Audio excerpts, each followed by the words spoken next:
Irma, let's talk about how you plan on deploying these charging stations throughout Germany. I understand, as Ralph mentioned, that you're working on putting these all along the Autobahn to create a charging grid or a charging system that doesn't rely on energy from the grid that people could tap into. Tell me about those plans and talk about the capability to charge. How many vehicles per day could one of these charge?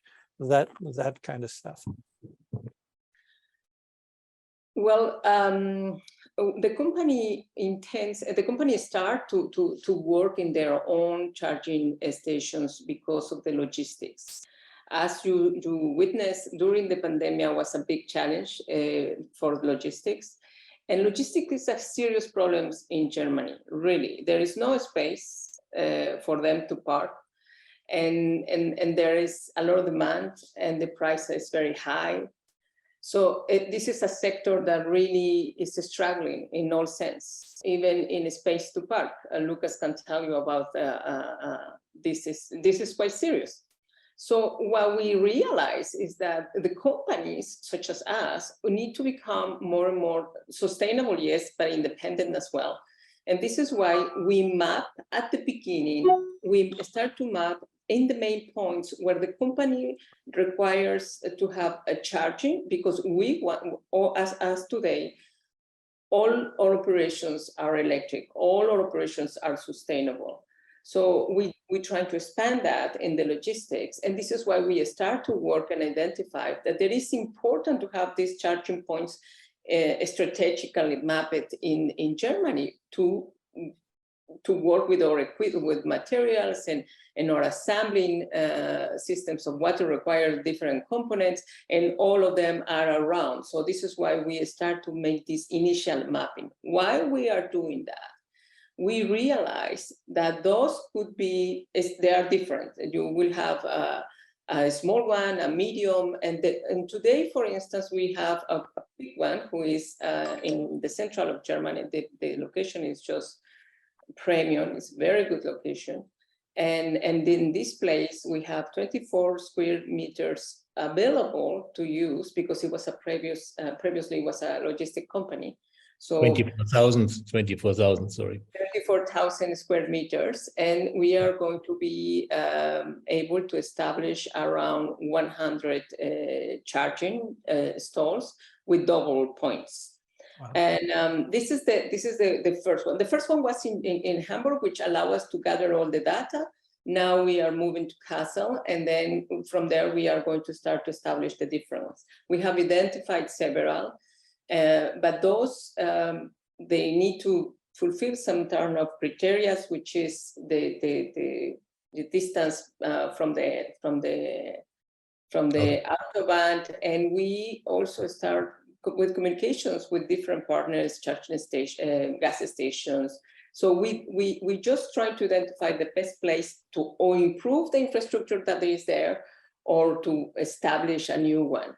And the sizes we will determine it with the time, but there are initial sizes, obviously. But we believe that this is going to help really to open the mind for those people, as Sebastian mentioning. You know, there is still unbelievable, but it's still a little bit rejection of how important it is to start to use this kind of technologies more and more.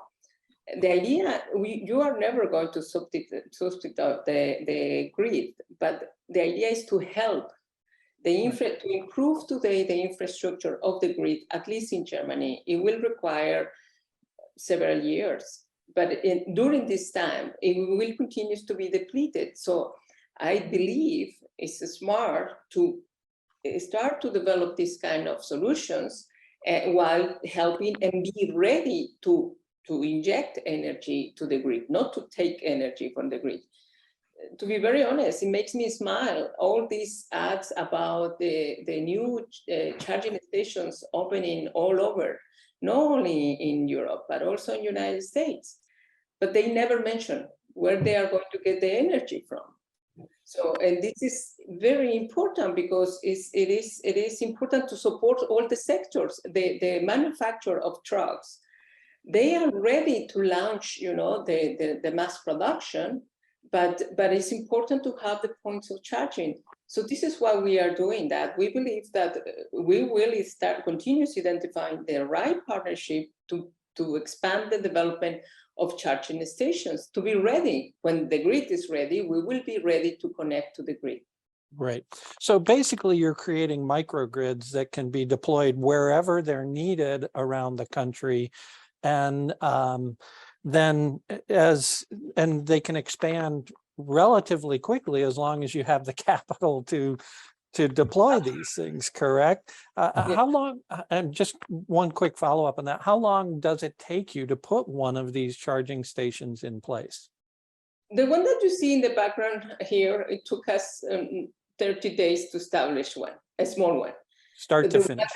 The one that we are talking in Casale will take a couple of months, of course, because it's a larger project.